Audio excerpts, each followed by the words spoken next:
So, I want you to start off with a terrifying thought experiment. Oh, I love these. Let's hear it. Great. So imagine you need to verify a single sentence, just one sentence, but it was spoken by someone who died 200 years ago.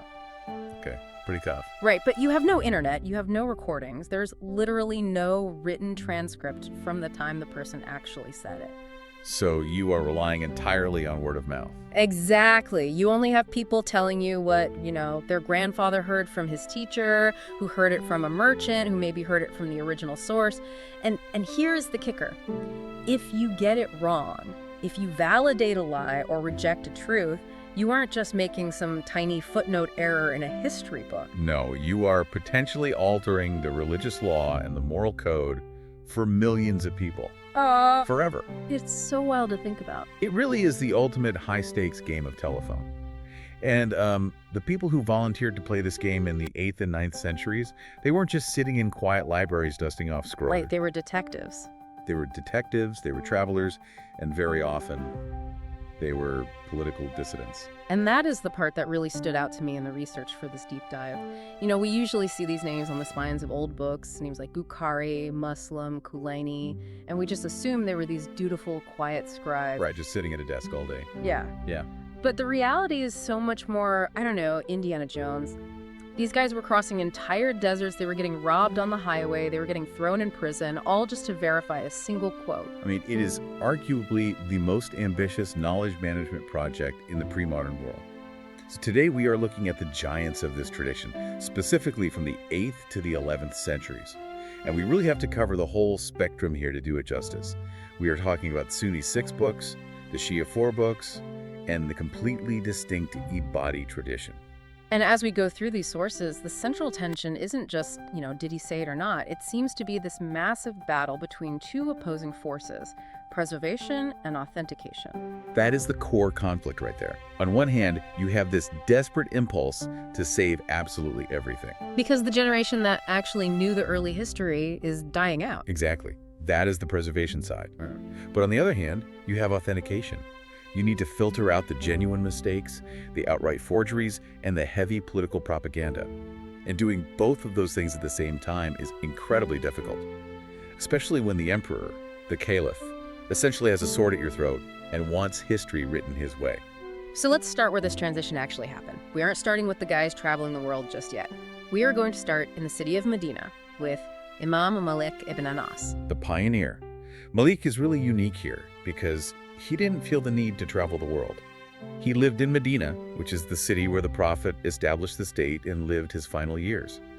So for Malik, the text wasn't just words on a page. The text was the actual behavior of the people living all around him. This is that concept of amal, right? Like the living practice. That's it.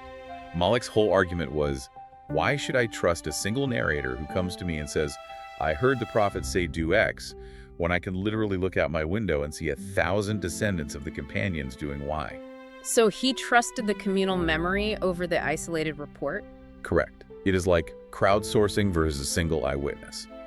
If the whole crowd is doing it one way, the guy who says otherwise is probably the one who made a mistake. Which makes perfect sense. It does. And his book, Al-Muwatta, which translates to the well-trodden path, it codified this. It was really the first major attempt to turn law into a structured book. And naturally, the Abbasid caliphs saw this book and thought, oh great, we can use this. A unified law code for a unified empire. I was reading that Caliph al-Mansur actually wanted to hang Malik's book in the Kaaba and force literally everyone in the empire to follow it. And Malik said absolutely not. Which is wild. I mean, you would think an author would want his book to be the undisputed bestseller of the entire empire. Why would he refuse that kind of power? Because he understood that truth in Medina might look very different elsewhere. The companions of the Prophet had scattered. They went to Iraq, to Syria, to Egypt, and they took different valid practices with them. Malik famously said, difference of opinion is a mercy. He completely refused to let the state weaponize his scholarship to crush diversity. But the state didn't exactly take no for an answer lightly. There is that brutal incident with the forced divorce oaths. And this felt like a weirdly specific legal issue for him to get flogged over. It sounds obscure to us now, but it was a very deliberate political trap. The governor was demanding that people swear allegiance to the caliph, but on the condition that if they broke the oath, their wives were automatically divorced. Wow. Yeah, it was a psychological tactic to terrify people into absolute loyalty. So if you rebel against the state, you instantly destroy your own family. Exactly. So Malik issued a fatwa, a legal ruling, saying that a divorce under coercion, under force, simply doesn't count. Oh, he gave the people a loophole? He was effectively telling them, you can swear the oath to keep the governor happy, but it is totally meaningless. You don't actually have to obey. And that completely undermined the caliph's political legitimacy. So for doing that, the governor had Imam Malik stripped, publicly flogged, and his arms were pulled until his shoulder actually dislocated. He was permanently damaged from this. But he completely refused to retract the ruling. Man, and this establishes a pattern that we see with the next giant in our deep dive, Ahmad ibn Hanbal. If Malik was the pioneer, Ahmad is usually called the resistor. But by the time we get to Ahmad, the problem isn't just local practice in Medina anymore. The empire is huge. You need a standard. Right, so Ahmad ibn Hanbal compiles the Musnad, and it is massive. It's about 30,000 reports, all organized by the name of the narrator. But Ahmad's life really ended up being defined by the Mina, which is the Inquisition. This is one of those moments in history that feels oddly modern to me. It's the state actively trying to police thought. The caliphs at this time had adopted this rationalist theology called Mutazilism, and specifically, they pushed the idea that the Quran was created. To a modern listener, I know the debate over whether the Quran is created by God or uncreated and eternal. It sounds like theologians just splitting hairs. Right. But the political implication was massive. Let me try to parse this out based on the sources and tell me if I have this right. If the Quran is created, it is a distinct object from God. It has a timestamp. That means the caliph, as God's deputy on earth, can interpret it, he can modify its application, or even overrule it. But if it is uncreated, it is God's literal eternal speech, meaning it stands above the caliph. You've hit the nail on the head. It was entirely a battle for supremacy. State versus scripture. The caliph demanded that every prominent scholar publicly agree that the Quran was created, and most scholars actually caved. I mean, they were being threatened with torture. Right. They used ambiguous language to save their skins.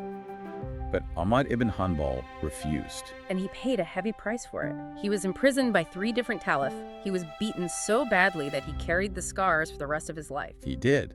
But because of that, he became a massive symbol of resistance. The common people of Baghdad absolutely loved him because he stood up to the tyranny of the palace. Even years later, when the state finally gave up and tried to rehabilitate him, they tried to buy him off with gifts and money. And he refused that too. Completely. He wouldn't even eat food that came from the caliph's table. His extreme asceticism, his zuhd, was legendary. He successfully established the precedent that religious scholars must remain independent of government control. So we have the foundation here. We have independent scholars protecting the tradition. But now we move into what is considered the golden age of collection. And this is where the methodology gets incredibly technical. We have Bukhari and Muslim. The major shift here is moving from collecting everything to filtering aggressively. And Imam al-Bukhari is the absolute gold standard for this. The numbers associated with him are just staggering. He reportedly sifted through 600,000 narrations to find the 7,000 or so that made it into his Sahih. I mean, that is a rejection rate of something like 99%. It is. It's an incredible filter. Hang on, though. To a cynic looking at this, that looks less like verification and more like he was just cherry-picking history. If you throw out 99% of the historical data, how do we know he didn't just toss out the stuff that didn't fit his own personal narrative? That is the crucial question, and it all comes down to his criteria. Bukhari didn't reject a report because he didn't like the content. He rejected it because the chain of custody was broken. He essentially invented rigorous source criticism. His standard was the strictest in history, something called lika, which means meeting. What does that actually mean in practice? It means it wasn't enough for narrator A and narrator B to just live in the same city at the exact same time. Bukhari required positive proof. Like what kind of proof? A specific date, a documented mention in a biography, something proving that they actually met face-to-face and exchanged the information.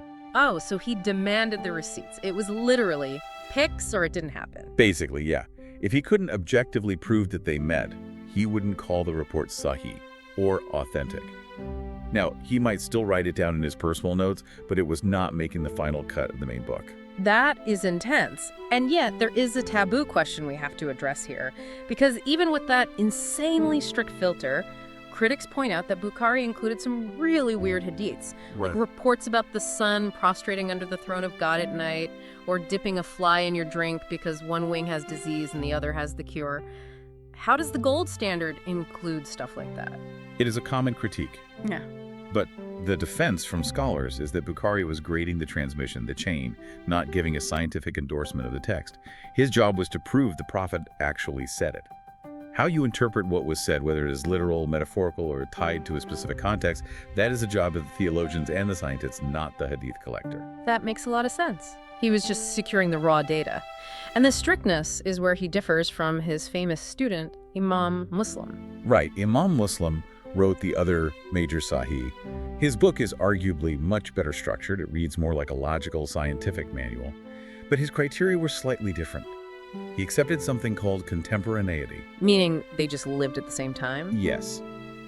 If two reliable people lived in the same era and reasonably could have met, he accepted the transmission. So Bukhari requires the verified handshake, but Muslim just requires them to be in the same room. Exactly. And that slight loosening of the valve allowed Muslim to include very important narrations that Bukhari excluded. But it's really important to note their relationship. They weren't rivals, they were allies. In fact, there was a dramatic moment regarding this. Bukhari was eventually exiled from Nishapur. Let me guess, political intrigue again. Always. It was the same ongoing controversy about the creation of the Quran, turned into a smear campaign against Bukhari. When that happened, Muslim famously stood up and walked right out of the lecture hall of Bukhari's main detractor, a scholar named al-Duhali. Muslim threw his lot in with the exile. Talk about loyalty. But you know, another taboo point people bring up is that Muslim included narrators in his book that Bukhari explicitly rejected. He did. And Muslim's defense was that reliability isn't a binary, it's a spectrum.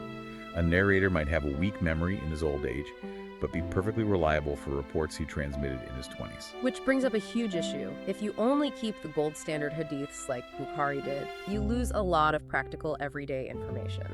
A judge in a court still needs to know how to rule on specific things like commerce or hygiene or divorce, even if the historical quote isn't 100% perfectly verified. And that brings us to the next group of giants, the authors of the Sunan. Scholars like Abu Dawud, Tirmidhi, and Nasai. They were the specialists. They realized that if you only used Bukhari's ultra-strict standards, the legal system would completely grind to a halt. You simply wouldn't have enough data to run a functioning society. So they deliberately lowered the bar. They widened the net. Take Imam Abu Dawud, for example. His focus was legal utility or fiqh. He openly included weak hadiths in his book if they were the best available evidence on a specific legal topic. Why use a weak hadith at all, though? His logic was fascinating. He argued that a weak hadith, meaning a report with a flawed chain but still connected to early generations, is always better than just a modern scholar's personal opinion. And he was transparent about it. He stated that if he didn't explicitly mark a hadith as defective, it was acceptable for use. And Imam Tirmidhi actually formalized this middle ground, didn't he? Yes. Before Tirmidhi, the grading system was basically binary. It was either authentic or weak. Tirmidhi invented, or at least popularized, a brand new category called Hasan, which means good. It's like the silver medal. Exactly. It isn't flawless, but it is reliable enough to act on. This nuance was massive. It allowed the legal tradition to actually breathe. Now, Tirmidhi gets criticized for including a lot of weak hadiths, but his defense is that he was classifying the entire spectrum of what jurists were actively using, not just creating a museum of perfect quotes. I read a personal detail about Tirmidhi that is just heartbreaking. He apparently became completely blind in his later life. He did. The biographical sources say he wept so much out of a fear of God and profound grief over the death of his teacher, Bukhari, that he literally lost his sight. The personal cost for these men keeps coming up, and nobody exemplifies that more than Imam al-Nasai. Some scholars say his criteria were actually even stricter than Muslims, but he met a truly horrific end. Nasai is such a tragic figure. He was living in Damascus, and at that time, Damascus was a stronghold for supporters of the Umayyad dynasty. These were people who deeply hated Ali ibn Abi Talib, who was the Prophet's cousin. And Nasai wrote a book solely on the virtues of Ali. He did. Talk about failing to read the room. Well, he was strictly principled. A mob confronted him in the mosque and demanded that he write a similar book praising the Umayyad ruler Muawiyah. Nasai flatly refused. He said the historical evidence for Ali's virtues was overwhelming, and he absolutely would not fabricate praise for a king he didn't respect. And the mob beat him. They beat him brutally inside the mosque. He died shortly after from his injuries. He was martyred for refusing to bend history for local politics. It is a recurring theme. You cannot separate the preservation of these texts from the physical suffering of the men who wrote them.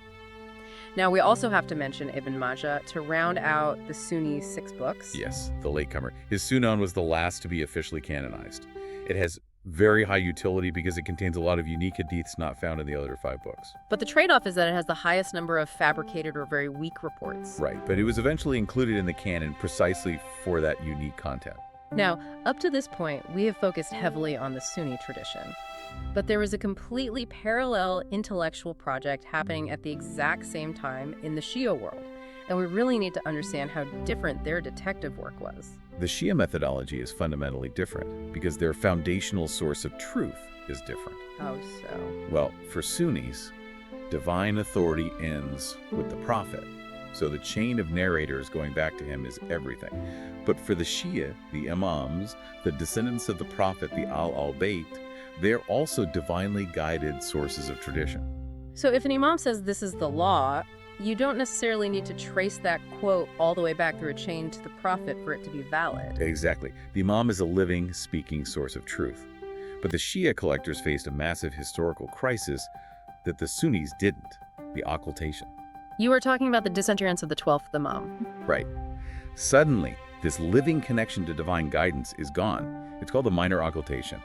The community is in severe danger of splintering. They needed to preserve the teachings of all the previous imams immediately, or they risked losing their entire religious identity. And this is exactly where Al-Kulaini comes in with his monumental book, Al-Kafi. Al-Kafi translates to the sufficient, right? Yes. And it was compiled right in the heart of Baghdad during this intense crisis period. Kulaini's singular goal was total preservation. Now, Sunni critics will often point at Al-Kafi and say, look, over 60% of these hadiths are mathematically weak. That is a huge percentage. It is, but they're judging it strictly by Sunni standards. Kulaini wasn't trying to filter yet. He was trying to save the library before the building burned down. He was just dumping the hard drive. So it was a pure capture everything phase. The verification part comes later. Exactly. We see the next step with Ibn Babawayh, also known as Al-Saduq. He wrote a book called Man la yadruhu al-Faqih, which means for him who has no jurist. That is a very practical title. It was a very practical book. It was a manual for the everyday layperson. He deliberately omitted all those complex chains of transmission just to make it readable for the common person. Okay, so Kulaini saves the data. Saduq makes it accessible. Who actually does the filtering? That falls to Shaykh al-Tusi. He is known as the systematizer. Tusi wrote the last 2 of the 4 books, Tahdhib and Istibsar. And he faced a really complex problem. The reports saved from the various imams sometimes directly contradicted each other. Wait, how do you solve that? If the imams are infallible according to Shia theology, they shouldn't be contradicting each other. Tusi used reason. He used aqwal. He argued that sometimes the imams gave contradictory rulings because of a concept called taqiyya, or dissimulation. Meaning they were hiding their true beliefs. Yes, meaning they gave a ruling that perfectly matched the Sunni state's opinion, just to protect their Shia followers from persecution at that specific dangerous moment in time. So Tusi's absolute genius was analyzing the historical context to figure out which ruling was the real one and which one was the protective one. That is a much more interpretive role than just checking off a chain of names like Bukhari did. It really is. It firmly established a rationalist tradition in Shia Islam that is very distinct from the more text-literalist Sunni approach. But, just like the Sunni scholars, Tusi paid a heavy price. During horrific sectarian riots in Baghdad, mobs burned down his entire massive library. Thousands of rare manuscripts turned to ash. So what did he do? He fled, he moved to Najaf, and he helped establish the great seminary there. So out of the ashes of his library in Baghdad, he built a university in Najaf that still exists 1,000 years later. That is incredible. It is a profound legacy. We have one more tradition to cover today, and it is one that very often gets left out of the history books entirely. The Ibadis. The Ibadis are fascinating. They are the third distinct branch. They aren't Sunni, and they aren't Shia. They trace their history all the way back to the very first major schism in early Islam. They eventually settled in isolated places like Oman and parts of North Africa. And because they were so isolated, did their history survive differently? That is the key to their tradition. Their main foundational collection is the Musnad of Al-Rabi bin Habib.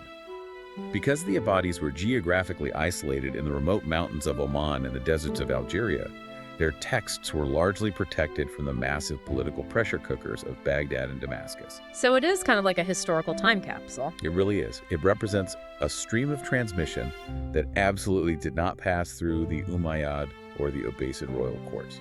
But there is a taboo around this book too, right? Questions about who actually wrote it. Yes, there is debate among outside academics over the authorship.